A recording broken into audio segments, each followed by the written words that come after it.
So how did Berkeley affect you as a playwright? How did coming to this library as a child? Oh, this is my library. I mean, profoundly. I was writing an essay the other day in response. I was applying for some grant, and I mistook the 500 character requirement for a 500 word requirement. So I started to write a very long essay and then realized they only wanted a very short one. 500. Well, it was just meant to be a little snappy, you know, thing. But it was, I started writing about my childhood in Berkeley, and the way I characterize it is that I grew up in Berkeley in the 70s. So I grew up at a time when people were really examining utopian ideals, and the beauty of that, and the outcome of that, you know, the failure of that, the rage of that, the loveliness of that. It was just a time that was, you know, ideas everywhere, great passions everywhere, real disappointment everywhere. It felt like a very lively time. It also gave me an enormous curiosity, I think, about motive, only because it was such a bubble.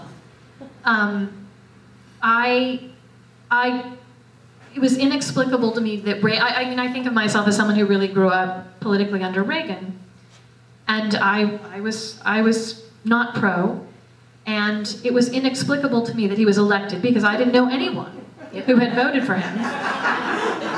But then that happened, and then he was reelected, and I was really flummoxed because it was quite clear that that was, you know, and so I think it gave me the sense of what is the world beyond Berkeley, and I had taken Berkeley as a sort of a norm. I mean, I knew it was special because people talked about that a lot, but this sense of what, you know, I couldn't believe that the entire country was staffed with maniacs. So,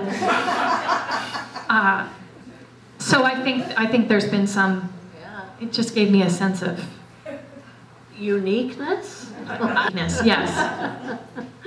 Yeah, that's true.